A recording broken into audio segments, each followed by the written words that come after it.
بسم اللہ الرحمن الرحیم۔ دینیات کا آپ مطالعہ کر رہے تھے۔ دینیات کے مطالعہ میں آج ہمارا ٹاپک ہے اسلام کے فائدے۔ اوپر ہم نے کفر کے نقصانات پڑھے تھے، آج ہم اسلام کے فائدے پڑھیں گے، تو اس کو شروع کرتے ہیں۔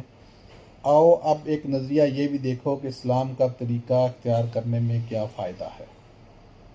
اوپر تم کو معلوم ہو چکا ہے، اس جہان میں ہر طرف خدا کے خدائی کے نشانات پھیلے ہوئے ہیں۔ کائنات کا یہ عظیم الشان کارخانہ جو اس مکمل نظام اور ایک اٹل قانون کے تحت چل رہا ہے، خود اس بات پر گواہ ہے کہ اس کا بنانے والا اور چلانے والا ایک زبردست فرما روا ہے، جس کی حکومت سے کوئی چیز سرتابی نہیں کر سکتی۔ تمام کائنات کی طرح خود انسان کی فطرت بھی یہی ہے کہ اس کی اطاعت کرے، چنانچہ بے سمجھے وہ رات دن اس کی اطاعت کر ہی رہا ہے، کیونکہ اس کے قانون قدرت کی خلاف ورزی کر کے وہ زندہ ہی نہیں رہ سکتا۔ لیکن خدا نے انسان کو علم کی قابلیت، سوچنے اور سمجھنے کی قوت اور نیک و بد کی تمیز دے کر ارادے اور اختیار میں تھوڑی سی آزادی بخش دی ہے۔ اس آزادی میں دراصل انسان کا امتحان ہے، اس کی عقل کا امتحان ہے، اس کی تمیز کا امتحان ہے، اس بات کا امتحان ہے کہ اسے جو آزادی عطا کی گئی ہے وہ کس طرح استعمال کرتا ہے۔ اس امتحان میں کوئی ایک طریقہ اختیار کرنے پر انسان کو مجبور نہیں کیا گیا، کیونکہ مجبور کرنے سے امتحان کا مقصد ہی فوت ہو جاتا ہے۔ تم سمجھ سکتے ہو کہ امتحان میں سوالات کا پرچہ دینے کے بعد اگر تم کو ایک خاص جواب دینے پر مجبور کر دیا جائے تو ایسے امتحانات سے کوئی فائدہ نہ ہوگا۔ تمہاری اصل قابلیت تو اسی وقت کھلے گی جب تم کو ہر قسم کا جواب دینے کا اختیار حاصل ہو۔ اگر تم نے صحیح جواب دیا تو کامیاب ہوگے اور آئندہ ترقیوں کا دروازہ تمہارے لیے کھل جائے گا، اور اگر غلط جواب دیا تو ناکام ہوگے اور اپنی ناقابلیت سے خود ہی اپنی ترقی کا راستہ روک لو گے۔ بالکل اسی طرح اللہ تعالیٰ نے بھی اپنے امتحان میں انسان کو آزاد رکھا ہے کہ جو طریقہ چاہے اختیار کرے۔ اب ایک شخص تو وہ ہے جو خود اپنی اور کائنات کی فطرت کو نہیں سمجھتا، اپنے خالق کی ذات اور صفات کو پہچاننے میں غلطی کرتا ہے، اور اختیار کی جو آزادی اسے دی گئی ہے اس سے فائدہ اٹھا کر نافرمانی اور سرکشی کا طریقہ اختیار کرتا ہے۔ یہ شخص علم اور عقل اور تمیز اور فرض شناسی کے امتحان میں ناکام ہو گیا۔ اس نے خود ثابت کر دیا کہ وہ ہر حیثیت سے ادنیٰ درجے کا آدمی ہے، لہذا اس کا وہی انجام ہونا چاہیے جو تم نے اوپر دیکھ لیا۔ اس کے مقابلے میں ایک دوسرا شخص ہے جو اس امتحان میں کامیاب ہو گیا۔ اس نے علم اور عقل سے صحیح کام لے کر خدا کو جانا اور مانا، حالانکہ وہ ایسا کرنے میں مجبور نہیں کیا گیا تھا۔ اس نے نیک و بد کی تمیز میں بھی غلطی نہ کی اور اپنے آزاد انتخاب سے نیکی ہی کو پسند کیا، حالانکہ وہ بدی کی طرف بھی مائل ہونے کا اختیار رکھتا تھا۔ اس نے اپنی فطرت کو سمجھا، اپنے خدا کو پہچانا، اپنی نافرمانی کا اختیار رکھنے کے باوجود خدا کی فرما برداری ہی اختیار کی۔ اس شخص کو امتحان میں اس وجہ سے تو کامیابی نصیب ہوئی کہ اس نے اپنی عقل سے ٹھیک کام لیا، آنکھوں سے ٹھیک دیکھا، کانوں سے ٹھیک سنا، دماغ سے ٹھیک رائے قائم کی اور دل سے اسی بات کی پیروی کرنے کا فیصلہ کیا جو ٹھیک تھی۔ اس نے حق کو پہچان کر یہ بھی ثابت کر دیا کہ وہ حق شناس ہے، اور حق کے آگے سب جھکا کر یہ بھی دکھا دیا کہ وہ حق پرست ہے۔ ظاہر ہے کہ جس شخص میں یہ صفات موجود ہوں اس کو دنیا اور آخرت دونوں میں کامیاب ہونا ہی چاہیے۔ وہ علم اور عمل کے ہر میدان میں صحیح راستہ اختیار کرے گا، اس لیے کہ وہ شخص ذات خداوندی سے واقف ہے اور اس کی صفات کو پہچانتا ہے۔ وہ دراصل علم کی ابتدا کو بھی جانتا ہے اور اس کی انتہا کو بھی۔ ایسا شخص کبھی غلط راستوں میں بھٹک نہیں سکتا، کیونکہ اس کا پہلا قدم ہی صحیح پڑا ہے، اور جس آخری منزل پر اسے جانا ہے اس کو بھی وہ یقین کے ساتھ جانتا ہے۔ اب وہ فلسفیانہ غور و خوض سے کائنات کے اسرار سمجھنے کی کوشش کرے گا۔ ایک کافر فلسفی کی طرح کبھی شکوک و شبہات کی بھول بھلیوں میں گم نہ ہوگا۔ وہ سائنس کے ذریعے سے قدرت کے قوانین کو معلوم کرنے کی کوشش کرے گا، کائنات کے چھپے ہوئے خزانوں کو نکالے گا۔ خدا نے جو قوتیں دنیا میں اور خود انسانوں کے وجود میں پیدا کی ہیں ان کو ڈھونڈ ڈھونڈ کر معلوم کرے گا۔ زمین و آسمان میں جتنی چیزیں ہیں ان سب سے کام لینے کے بہتر سے بہتر طریقے دریافت کرے گا، مگر خدا شناسی ہر موقع پر اس کو سائنس کا غلط استعمال کرنے سے روکے گی۔ وہ کبھی اس غلط فہمی میں نہ پڑے گا کہ میں ان چیزوں کا مالک ہوں، میں نے فطرت پر فتح پا لی ہے، میں اپنے نفع کے لیے سائنس سے مدد لوں گا، دنیا کو زیر و زبر کر دوں گا، لوٹ مار اور کچھ تو خون کر کے اپنی طاقت کا سکہ سارے جہاں میں بٹھا دوں گا۔ یہ ایک کافر سائنٹسٹ کا کام ہے۔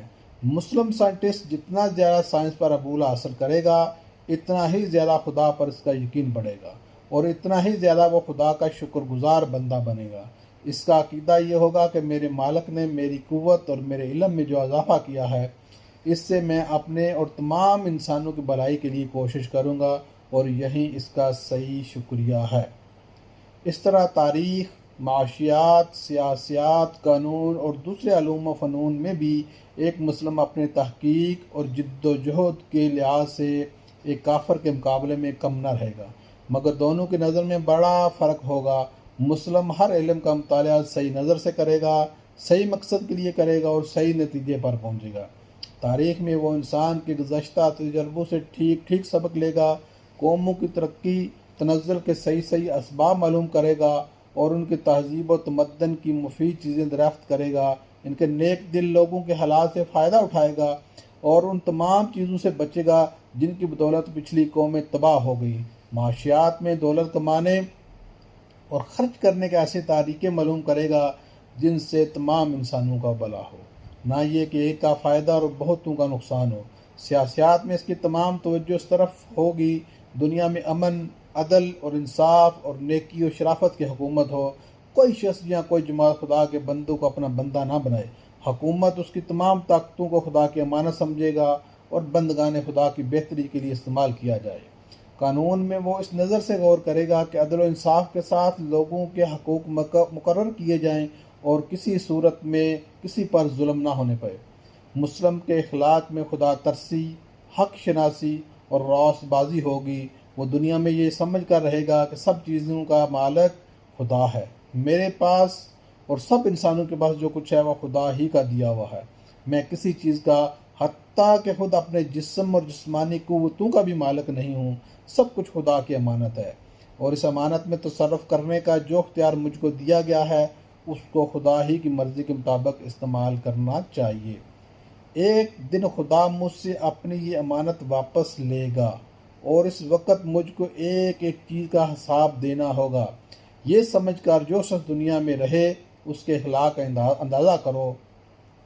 وہ اپنے دل کو برے خیالات سے پاک رکھے گا، وہ اپنے دماغ کو برائی کی فکر سے بچائے گا، وہ اپنی آنکھوں کو بری نگاہ سے روکے گا، وہ اپنے کانوں کو برائی سننے سے باز رکھے گا، وہ اپنی زبان کی حفاظت کرے گا تاکہ اس سے حق کے خلاف کوئی بات نہ نکلے، وہ اپنے پیٹ کو حرام کے رزق بھرنے کے بجائے بھوکا رہنا زیادہ پسند کرے گا، وہ اپنے ہاتھوں کو ظلم کے لیے کبھی نہ ڈالے گا، وہ اپنے پاؤں کو برائی کے راستے پر کبھی نہ چلائے گا، وہ اپنے سر کو باطل کے سامنے کبھی نہ جھکائے گا، خواہ وہ کاٹ ہی کیوں نہ ڈالا جائے، وہ اپنا کسی خواہش اور کسی ضرورت کو ظلم اور ناحق کے راستے سے کبھی نہ پورا کرے گا، وہ نیکی اور شرافت کا مجسمہ ہوگا، حق اور صداقت کو ہر چیز سے زیادہ عزیز رکھے گا اور اس کے لیے اپنی ذات کے ہر فائدے اور اپنے دل کی ہر خواہش کو بلکہ اپنی ذات کو بھی قربان کر دے گا، وہ ظلم اور ناراستی کو ہر چیز سے زیادہ پسند کرے گا، وہ کسی نقصان کے خلاف سے یا کسی فائدے کے لالچ میں اس کے ساتھ دینے پر آمادہ نہ ہوگا۔ دنیا کی کامیابی بھی ایسے ہی شخص کا حصہ ہے، اس سے بڑھ کر دنیا میں کوئی معزز و شریف نہ ہوگا کیونکہ اس کا سر خدا کے سوا کسی کے سامنے جھکنے والا نہیں اور اس کا ہاتھ خدا کے سوا کسی کے آگے پھیلنے والا نہیں۔ ذلت ایسے شخص کے پاس کیوں کر پھٹک سکتی ہے؟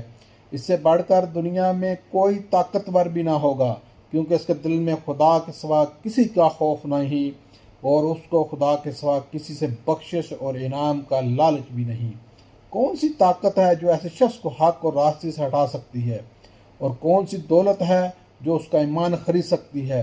اس سے بڑھ کر دنیا میں کوئی غنی اور دولت مند بھی نہ ہوگا کیونکہ وہ عیش پرست نہیں، خواہشات نفس کا بندہ نہیں، حریص اور لالچ نہیں، اپنی جائز محنت سے جو کچھ کماتا ہے اسی پر قناعت کرتا ہے، اور ناجائز دولت کے ڈھیر بھی اگر اس کے سامنے لگا دیے جائیں تو ان کو حقارت سے ٹھکرا دیتا ہے۔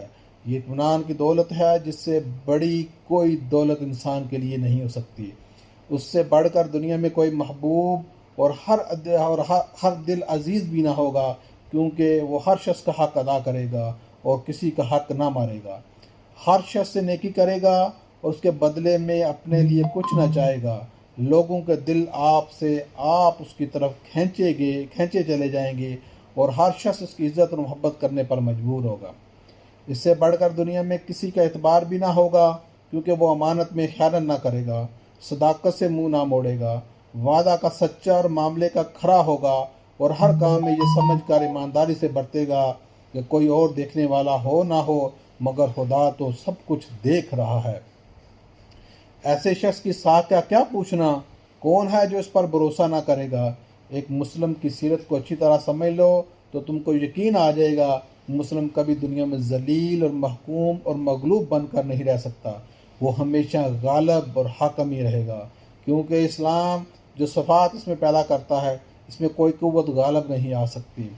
اس طرح دنیا میں عزت اور بزرگی کے ساتھ زندگی بسر کرنے کے بعد جب وہ اپنے خدا کے سامنے حاضر ہوگا، اس پر خدا اپنی نعمتوں اور رحمتوں کی بارش کرے گا، کیونکہ وہ امانت اس کے سپرد کی گئی تھی، اس کا پورا حق اس نے ادا کر دیا، اور جس امتحان میں خدا نے اس کو ڈالا تھا اس میں پورے نمبروں کے ساتھ کامیاب ہوا۔